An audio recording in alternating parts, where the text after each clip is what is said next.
Mobile app ಘೋಷಣಾ ಪತ್ರದ ಮೂಲಕ ಅರ್ಜಿಯ ಭರ್ತಿ ಪ್ರಕ್ರಿಯೆ ನಡೆಯುತ್ತೆ. ಸಿಬ್ಬಂದಿಗೆ ವಿವಿಧ ದಾಖಲೆಗಳನ್ನು ಫಲಾನುಭವಿಗಳು ತೋರಿಸಬೇಕಿದೆ. ಸಿಬ್ಬಂದಿ ಪರಿಶೀಲನೆ ನಡೆಸ್ತಾ ಇದ್ದಾರೆ. ಇವತ್ತಿನಿಂದ ಗೃಹ ಜ್ಯೋತಿ ಯೋಜನೆಯ ಫಲಾನುಭವಿಗಳ ಪರಿಷ್ಕರಣೆ ನಡೀತಾ ಇದೆ. ಅರ್ಹ ಫಲಾನುಭವಿಗಳು ಮುಂದುವರಿತಾರೆ. ಅನರ್ಹ ಫಲಾನುಭವಿಗಳನ್ನ ಈ ಯೋಜನೆಯ ಲಿಸ್ಟ್ನಿಂದ ಹೊರಹಾಕಲಾಗುತ್ತೆ. ಇವತ್ತಿನಿಂದ ಆಪರೇಷನ್ ಗೃಹ ಜ್ಯೋತಿ ನಡೀತಾ ಇದೆ.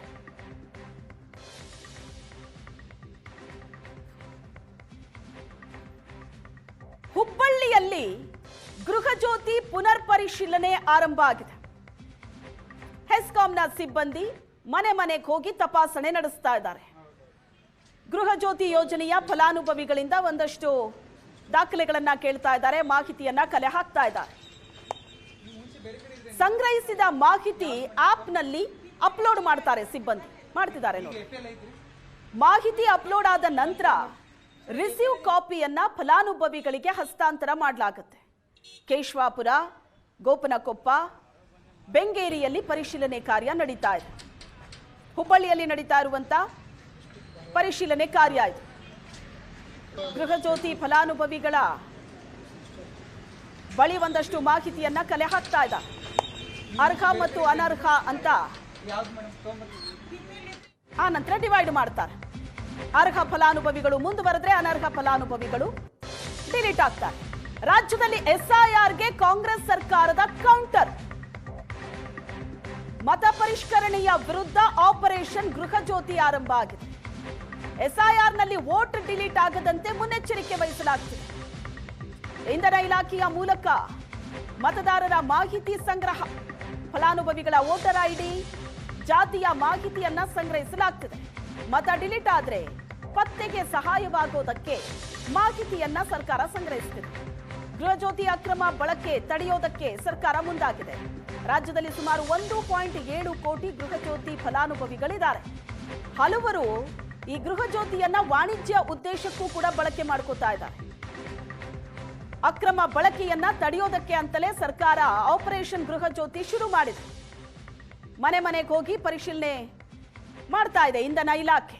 ಈ ವೇಳೆ ಮತದಾರರ ಮಾಹಿತಿಯನ್ನು ಕೂಡ ಅಧಿಕಾರಿಗಳು ಸಂಗ್ರಹಿಸ್ತಾ ಇದ್ದಾರೆ. ಹೇಗೂ ಗೃಹ ಜ್ಯೋತಿ ಪರಿಷ್ಕರಣೆಗೆ ಅಂತ ಮನೆ ಮನೆಗೆ ಹೋಗೋದು ಇದ್ದೇ ಇದೆ. ಅದರ ಜೊತೆಗೆ ಮತದಾರರ ಮಾಹಿತಿಯನ್ನು ಕೂಡ ಅಧಿಕಾರಿಗಳು ಸಂಗ್ರಹಿಸ್ತಾ ಇದ್ದಾರೆ. ಎಸ್ಐಆರ್ನಲ್ಲಿ ಅಂತವರ ಮತ ಏನಾದರೂ ಡಿಲೀಟ್ ಆದ್ರೆ ಆಗ ಪರಿಶೀಲನೆ ಮಾಡೋದಕ್ಕೆ ಸುಲಭ ಆಗುತ್ತೆ. ಹಾಗಾಗಿ ಆಪರೇಷನ್ ಗೃಹ ಜ್ಯೋತಿ ಜೋರಾಗಿ ನಡೀತಾ ಇದೆ.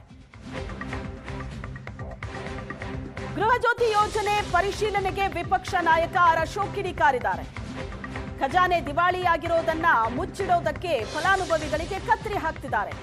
ಮನೆ ಪರಿಶೀಲನೆ ಮಾಡಿ ಗ್ಯಾರಂಟಿಗೆ ಕತ್ತರಿ ಹಾಕ್ತಿದ್ದಾರೆ ಅಂತ ಆರ್ ಅಶೋಕ್ ಟ್ವೀಟ್ ಮಾಡಿದ್ದಾರೆ. Voter ID okay, PAN card, ಜಾತಿ ಪ್ರಮಾಣ ಪತ್ರ ಯಾಕೆ ಇವರಿಗೆ? ಚುನಾವಣೆಗಾಗಿ ಕಾಕಾ ಪಾಟೀಲ್ನಿಗೂ ಫ್ರೀ, ಮಹದೇವಪ್ಪನಿಗೂ ಫ್ರೀ ಅಂತ ಹೇಳಿದ್ರು. ಈಗ ನೋಡಿದ್ರೆ ಗ್ಯಾರಂಟಿಗೆ ಕತ್ತರಿ ಹಾಕೋದಕ್ಕೆ ಸರ್ಕಾರ ಹೊರಟಿದೆ ಅಂತ ಆರ್ ಅಶೋಕ್ ಟ್ವೀಟ್ ಮಾಡಿದ್ದಾರೆ. ರಾಜ್ಯದ ಮತದಾರರು ಅಂತ ತಿಳಿಯೋದಕ್ಕೆ ಆಧಾರ್, ವೋಟರ್ ಐಡಿ ಇದ್ರೆ ಸಾಕು. 200 ಯೂನಿಟ್ ಉಚಿತ ಅಂತ ಹೇಳಿ ಈಗ ಆದಾಯ ಯಾಕೆ ಕೇಳ್ತಾ ಇದ್ದೀರಿ ಅಂತ ಪ್ರಶ್ನೆ ಮಾಡಿದ್ದಾರೆ. ಉಚಿತ ವಿದ್ಯುತ್ ನೀಡೋದಕ್ಕೆ ಜಾತಿ ಪ್ರಮಾಣ ಪತ್ರ ಯಾಕೆ ಅನ್ನೋದು ವಿಪಕ್ಷ ನಾಯಕ ಆರ್ ಅಶೋಕ್ ಅವರ ಪ್ರಶ್ನೆ. ಗ್ಯಾರಂಟಿಗೆ ಕತ್ತರಿ ಹಾಕೋದಕ್ಕೆ ಸರ್ಕಾರ ನೋಡ್ತಾ ಇದೆ. ಖಜಾನೆ ದಿವಾಳಿಯಾಗಿದೆ.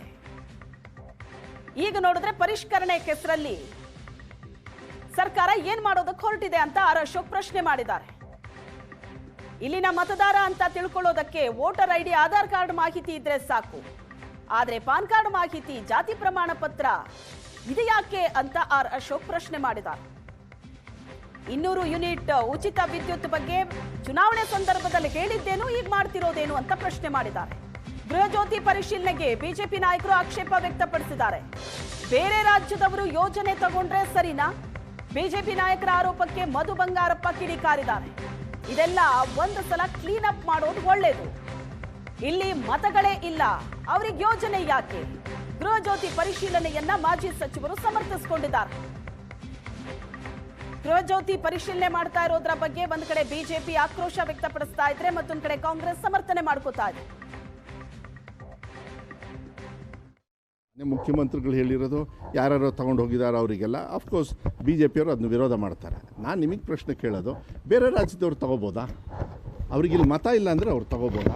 ಅಲ್ಲ, ಹೌದು, ತಪ್ಪು. ಇಷ್ಟರೊಳಗೆ ಮುಂಚೆನೇ ಮಾಡಬೇಕಾಗಿತ್ತು. ಇದು ಮಾಡಬೇಕಾದ್ರೆ ಮಾಡಿದರೆ ಚೆನ್ನಾಗಿರೋದು. ಇಲ್ಲ ಅಂತ ಹೇಳಿ ಆ್ಯಕ್ಚುಲಿ ಹೇಳ್ತಾ ಇದ್ರು, DK ಶಿವಕುಮಾರ್ ಸಾಹೇಬ್ರನ್ನು ಹೇಳ್ತಾ ಇದ್ರು. ಕೆಲವರೆಲ್ಲ ಹೇಳಿಕೆ ಕೊಟ್ಟ ತಕ್ಷಣ BJP-ಯವರು ಇವರು ತೆಗಿತಾ ಇದ್ದಾರೆ, ಇವರು ಬರ್ಬಾದಾಗಿದ್ದಾರೆ ಅದಕ್ಕೋಸ್ಕರ ಅಂತ. ಆಮೇಲೆ BJP-ಯವರು ಏನು ಮಾಡಿದರು, ವಿಧಾನಸೌಧದೊಳಗೆ ಎಲ್ಲರಿಗೂ ಕೊಡ್ರಪ್ಪ, ಇನ್ನೂ ಬೇಕಾದ್ರೆ ಜಾಸ್ತಿ ಕೊಡ್ರಿ ಅಂತಲೂ ಎಲ್ಲ ವಿರೋಧ ಪಕ್ಷದವ್ರು ಹೇಳಿದರು. ಬಟ್ ನನಗನ್ಸುತ್ತೆ, ನೀವೊಂದು ಕಾರ್ಯಕ್ರಮ ಕೊಟ್ಟಾಗ ತಪ್ಪುಗಳು ಆದಾಗಲೇ ತಿದ್ದಕ್ಕಾದ. ಒಂದೇ ಸತಿ ಕೆಲವು ಸತಿ ಆಗೋದಿಲ್ಲ, ಕೆಲವು ಸತಿ ತಪ್ಪುಗಳಾಗ್ತವೆ. ಇದನ್ನು ಒಂದು ಸತಿ ಕ್ಲೀನಪ್ ಮಾಡೋದು ಒಳ್ಳೆಯದು. ಎಂಡ್ ಆಫ್ ದ ಡೇ ನಿಮ್ಮ ಟ್ಯಾಕ್ಸ್ ಮನಿ, ಸೊ ಅದನ್ನು ಸೇಫ್ ಗಾರ್ಡ್ ಮಾಡೋದ್ರಲ್ಲಿ ತಪ್ಪೇನಿಲ್ಲ ಅಂತೇಳಿ ಅನಿಸುತ್ತೆ. ಬೇರೆ ರಾಜ್ಯದವ್ರು ಬಂದು ಅದನ್ನು ಸ್ವಾಭಾವಿಕವಾಗಿ ತಗೊಳ್ಳೋದೇನಿದೆಯಲ್ಲ ಅದು ತಪ್ಪು. ಮತ್ತು ಮತನೇ ಇರೋದಿಲ್ಲ, ಇಲ್ಲಿ ಮತನೇ ಇರೋದಿಲ್ಲ. ಮತ ಇಲ್ಲ ಅಂತ ಹೇಳಿದರೆ ನಿಮ್ಮ ರಾಜ್ಯದಲ್ಲಿ ಇದನ್ನೆಲ್ಲ ಸ್ವಲ್ಪ ಫಿಲ್ಟರ್ ಮಾಡಿದರೆ ತಪ್ಪೇನಲ್ಲ.